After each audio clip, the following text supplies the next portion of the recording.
This video presentation has been classified by the ABC as M. It contains material that is not recommended for persons under 15 years. As well as this vodcast, you can watch Good Game on ABC2 every Tuesday night at 8:30 or download it at abc.net.au/goodgame. We're here in California, and just down there is Santa Monica, host of the 2007 E3, where all the biggest publishers and developers have come to show off their stuff, their most anticipated games for the year to come. And we're invited.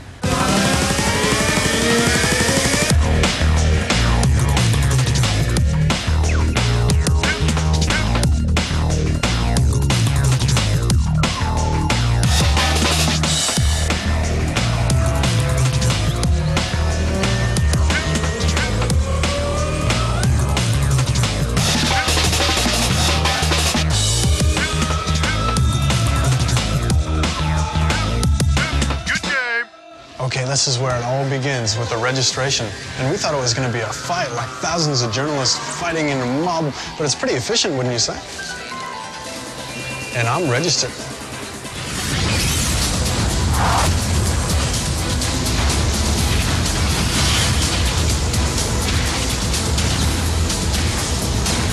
You've probably seen Link moving and fighting, and even making a few memos, notes on his map to help him solve a puzzle, as Mike's going to show us here in just a second. And all of this is handled intuitively through the touchscreen. Now, not only is this inviting to the non-gamer, but it provides the hardcore Zelda fan the most tactile Zelda experience to date. Set the charges, destroy the entire colony. He's an army of Gethys to men, and he won't stop until he's wiped humanity from the galaxy. I'll find some way to take him down. First time ever in Star Wars Battlefront. Customize your character, your weapons, and your abilities. The one game that I wanted to introduce to all of you at E3 this year was not Super Mario Galaxy, not Zelda for the Nintendo DS, and not Mario Kart. It's this game, Wii Fit.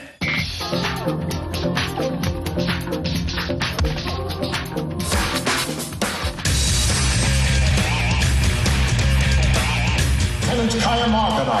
It seems people are calling you the Immortal. We've heard there were almost no survivors after the meteor crashed on the Highlands. And yet, you appear to be unharmed. How did you survive? I don't know. The tragedy he unleashed created powers within him.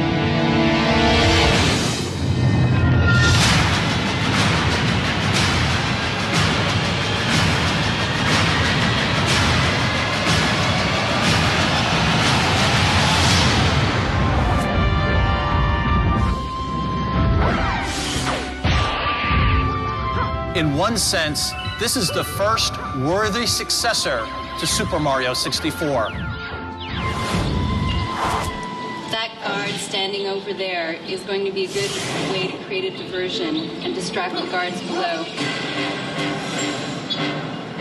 You can see that dead body is drawing their attention, and we're going to use this time to swing by here. And now we're almost at Tlal's warehouse. Oh my goodness. I got a perfect.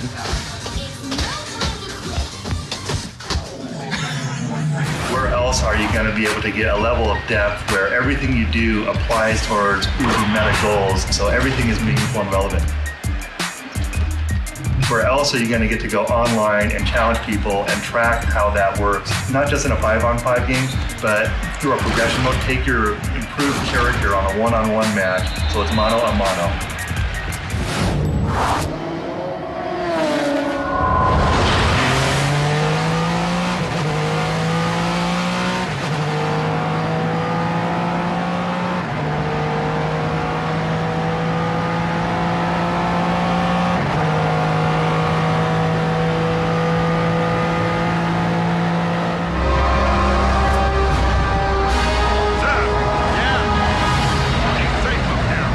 Clicks to the AO! Legion, ETA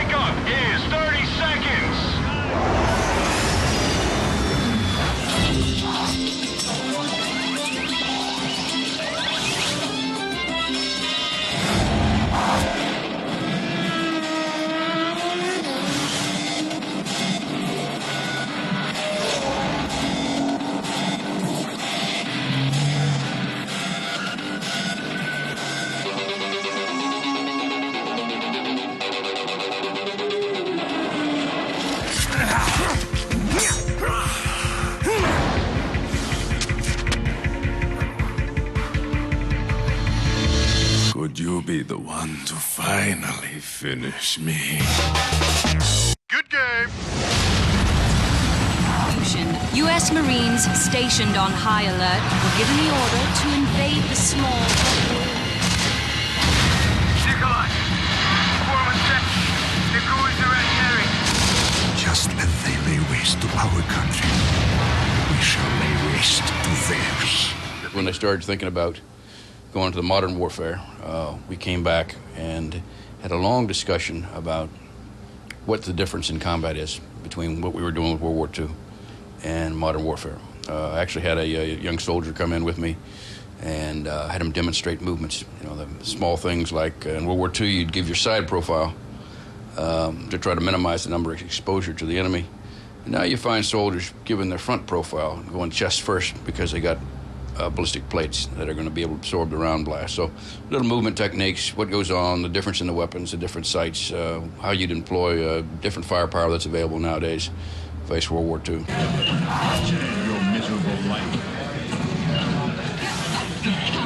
Conan is an action-adventure game that is designed to get the visceral feeling of just gutting 100 people and just cutting them up and slicing them up, using weapons, tons of weapons to cut people up and fight.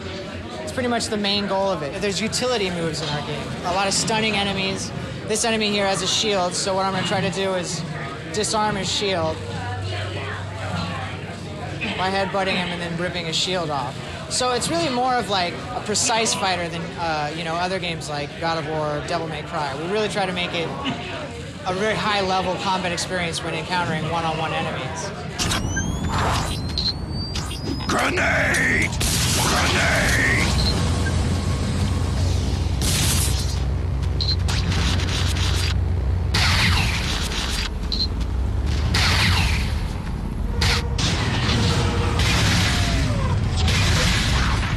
We started out originally, Splash Damage that is, as a mod team working on Quake 3. We produced a mod called Q3F and it was pretty popular. In fact, over in Australia you had OzQ Fortress, or OzQ3 Fortress, as one of the big fan sites that everybody used to go to play our mod, and a big competitive scene in Australia as well, with a whole bunch, I think 20 or 30 clans playing competitively every week back when we were making mods. That kind of mod development gave us tons of experience in working with id Technology, cementing good relationships with the guys that worked at id that provided us with tons and tons of support. And as old clan players ourselves from the Quake 1 days, we kind of had a sense of what people wanted in a competitive game. And so when we got the deal to work on Wolfenstein Enemy Territory for id Software, for us it was just as exciting as it would be to follow up Q3F with another mod. It was, you know, just as much fun. And now here we are, I guess, 6 or 8 years later, working on a big AAA title that everyone is saying is one of the most anticipated games. But the interesting thing is that we still have that kind of mod-making mindset within the office, which is just everybody's really passionate, not particularly efficient, but does their best, you know, to try and make everything as good as they can do, so that when a player jumps onto a server, they have a really cool time.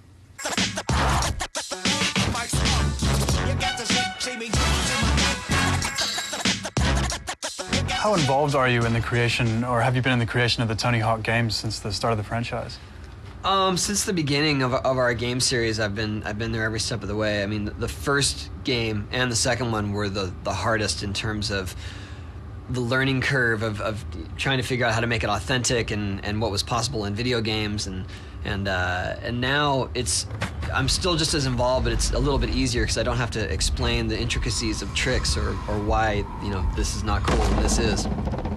But I play it every step of the way and make suggestions for locations and riders and tricks and vibe and challenges, and so it's still a lot of fun to do.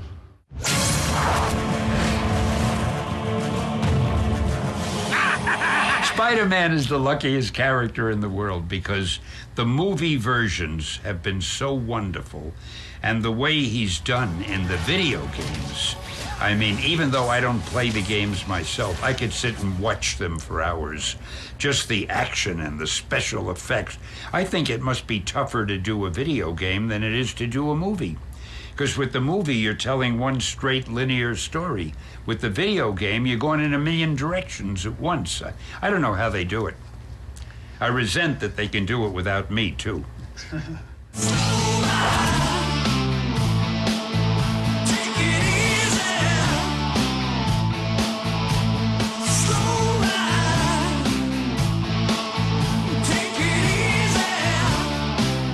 How's it feel to be a boss in a video game? It's pretty fucking cool. Yeah, I gotta say, I saw it today for the first time, and it's just so bigger than life. It's like, wow, you know, it was an idea at one point, and I haven't been, you know, sort of watching all the details as they sort of, you know, as this thing has sort of grown. And then finally just getting to walk in, they say, you want to see your character on the game? And I was like, yeah, and just to see it in action, it's been pretty amazing. What a day. 14 interviews, 2 major press conferences. We met Stan Lee, creator of Spider-Man and X-Men. We met Tony Hawk, we met Slash. I am tired, but I am pumped. Bring on day 2.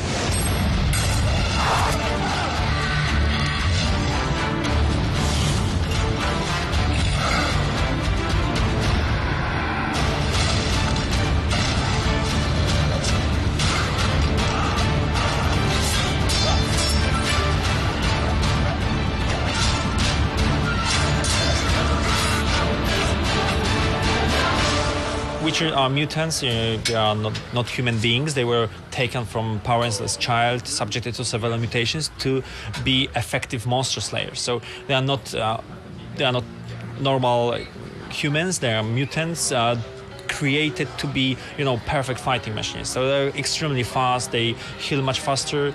They can see in darkness. They are completely immune to diseases and mostly poisons. And they have some very specialized training in sword combat and magic, so you can combine, you know, spectacular, you know, fighting techniques with backup spells. Like you can burn enemies, you can knock them on the ground and finish them, you can mind control, do lots of stuff. Bart, don't you understand, son? Your whole life has been a video game. I started this riot in the name of decency.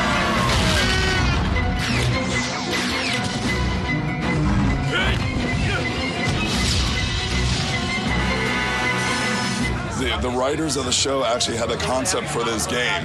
They wanted to make an epic video game about the Simpsons basically becoming aware that they've been licensed into yet another video game. So once we had that conceit of the Simpsons saying, my gosh, we're trapped in another video game, what do we do? So that is kind of where we started saying, this is what the game is going to be about. Let's make this game. So it's wonderful that we're not just taking the Simpsons and putting it into a crazy taxi game or whatnot. This is a unique gameplay experience from start to finish. Game over, man. Game over.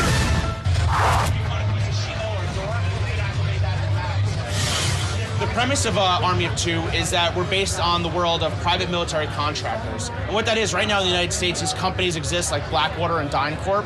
They hire ex-Navy SEALs, ex-special team guys. They pay them a lot of money to do missions overseas. And those missions are done for companies that then pay that company that pay those guys. So there's deniability. So a company like Halliburton could pay, you know, SSC, who our guys work for in our fantasy company, and then have them do a mission, and there's complete deniability for, you know, whoever, say Halliburton, it's deniability for them of, we had nothing to do with it, I don't know what happened, and then their interests are met, whether it's destroying a pipeline, protecting a pipeline, escorting someone, and our characters enter into that universe, and that's where we kind of start you off, and you take a journey with them from the time they enter up until the time that they realize a privatized military isn't necessarily the best thing for a country, and what the problems and corruptions that like lie in there are.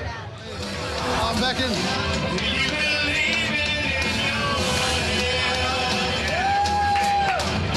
Well, there's like a few interesting things, like, you know, a lot of people are worried that, like, you know, having the kick jump would be a little hard for people because they're not used to playing a game that has like both their hands and the kick.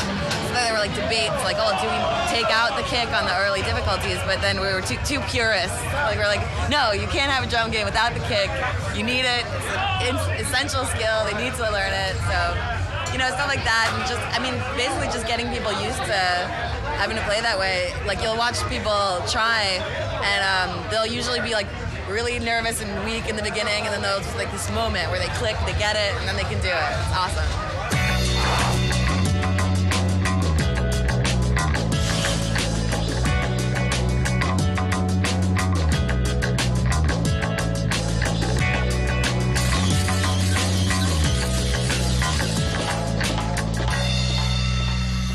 Next-gen consoles gave us the opportunity to really create the skateboard experience, to make it feel like skateboarding, more than just be a game about skateboarding.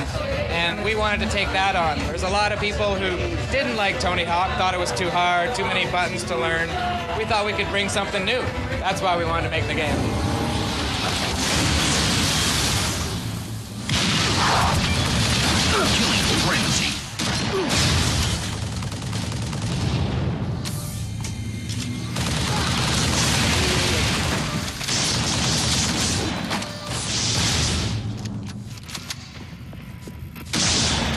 Killing spree.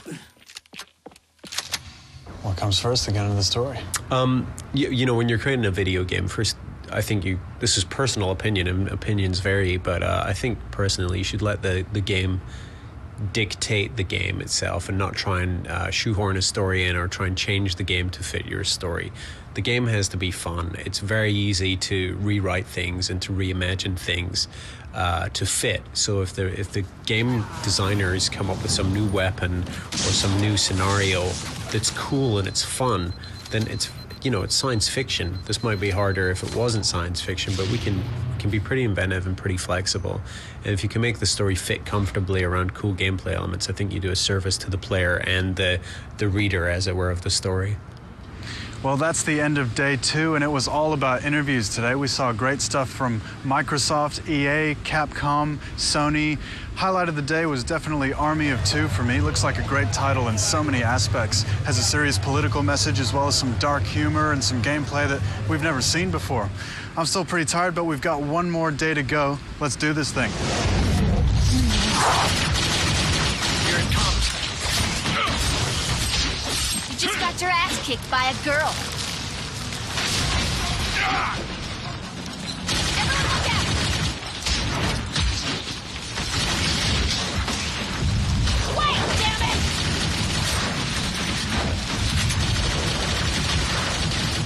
That's a kill.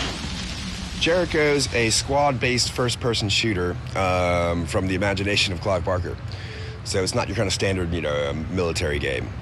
You're leading a group of kind of black ops, supernatural soldiers against the ultimate evil, back through time. Each member of the squad has like a very specific conventional role, like a sniper or heavy weapons or stealth-based attack, and then you also have complementary powers, blood magic that freezes enemies, telekinesis, and the sniper, the telekinetics. She's actually able to fire her bullets and steer them through the environment. There's a fire warden. That's also the blood mage. She throws her blood on the ground and a ring of fire erupts, and anything that kind of comes into that ring of fire bursts into flame. You have Rawlings. He's the priest. He has a full suite of healing abilities. He can heal people from a distance. He can also actually drain health from enemies and distribute it equally amongst the squad when fighting is really, really tough. No! You flipped me. Good. Oh, that's crazy. The flip is crazy. I know, it's totally crazy.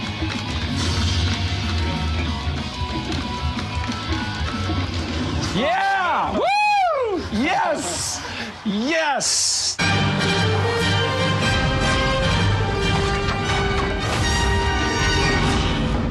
Well, again, the exciting thing is that we have the overall concept of what Star Wars The Force Unleashed is about, which it's the next chapter of the Star Wars saga. So the story, basically is the overarching element of all of the platforms, as well as the fact that you're playing as Darth Vader's secret apprentice, and we've reimagined the Force to create the idea of The Force Unleashed. So every single title will, of course, pay off on The Force Unleashed. With next generation releases, the PlayStation 3 and Xbox 360 will use DMM, digital molecular matter, which is a brand new technology we've pioneered that creates the most realistic environments where wood and other materials actually behave like those actual materials.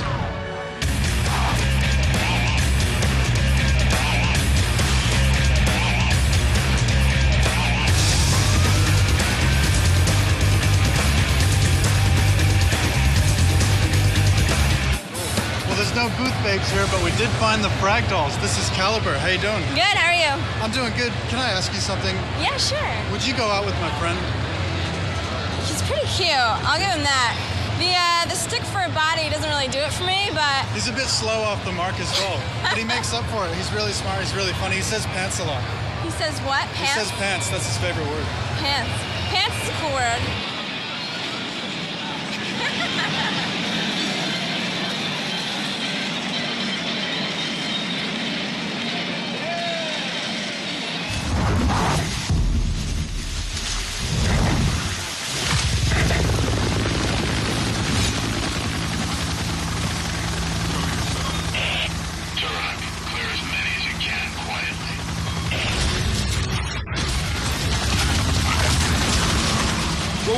focused on is really creating the power of choice for players, like allowing players to really choose how they want to approach each situation. So all the areas in the game are set up to be approached a number of different ways. You can either go in, kind of guns blazing. You can rely on your quiet kill weapons like your knife and the bow, or you can use dino luring to take these sort of predatory animals that are out there hunting for food and turn them on your enemies. So you can use like flares and stuff to get the dinos to go to particular areas of the map or even attack specific enemies. So there's a lot of strategy involved in terms of how you approach the game, and it caters to numerous different play styles. At the moment, we're mostly, putting in the small details, like all the animals, which at the moment are my favorite. So I talk about that no matter what people ask. Yeah, sure. Probably the next video we'll release will be the animals of Crisis. We got chicken, we got crabs, we got some other small bird, which I forgot the name of, and fishes.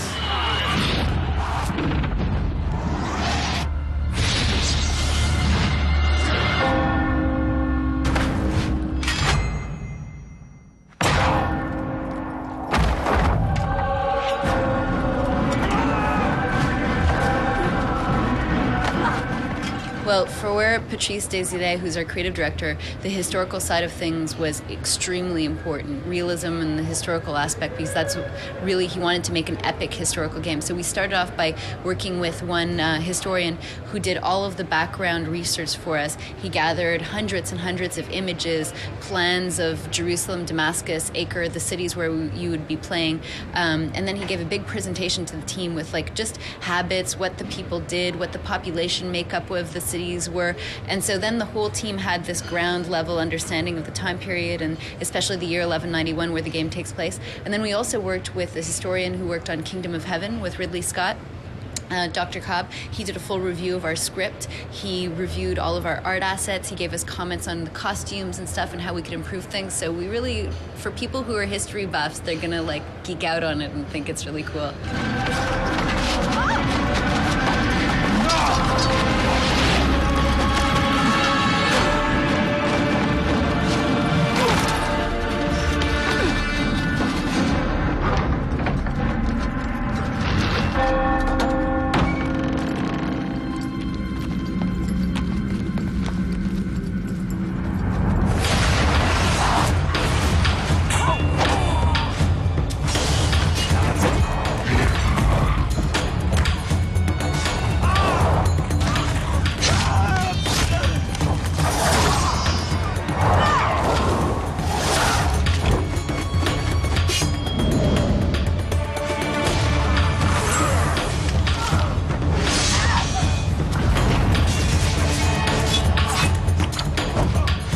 One thing we've always believed in is the idea that that games could be a medium like film and TV, and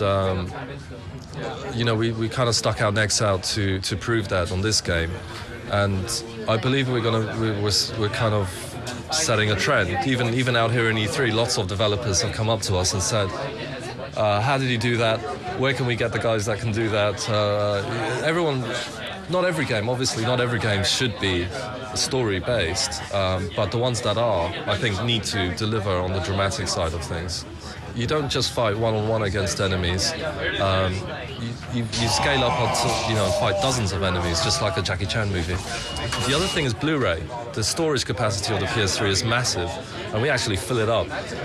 So without Blu-ray, we couldn't have had textures that are as detailed, If you look closely at the characters, you can actually see the pores on their skin. You can see the eyelashes, and then if the camera pans away, you can see for miles, and you can see thousands of people there. It's something we couldn't do in the past at all. They followed us to Earth. They will exterminate us. The entire human race.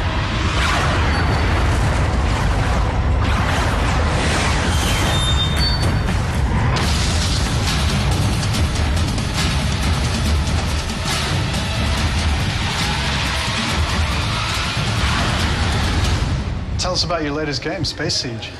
Well, if you're familiar with Dungeon Siege, this time we're in space, but we've changed up a lot of things. Where we had a multi-character party, we're focusing on Seth Walker, the main character of the game, and we're taking the player on a real adventure, this time on a giant ship called the Armstrong, fleeing Earth from an alien threat, and just really changing that theme up really changes the energy of the game and takes it to someplace really new. But it wasn't quite enough for us, so we have a hook that the players will get to enjoy as they play, which is making decisions between upgrading their character cybernetically or staying human. And this is how the whole game works. It follows this central theme, and we're very excited about it. What's interesting is when you start playing the game, you start as 100% human, and every time you add a part, an eye, the lungs, the arms, you lose some of your humanity.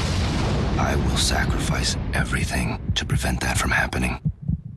Even my own humanity. So when people play, we want them to ask the question, how will these choices affect the way the story changes, and how will the end game turn out? How do they affect the game? I can't tell you. Is it time for the belly laugh? Good game. Stay tuned. Over the next coming months, gamers, we're going to have the people behind the games, the interviews with the developers. We're going to be covering every little bit of it. So from E3 2007, Junglist out.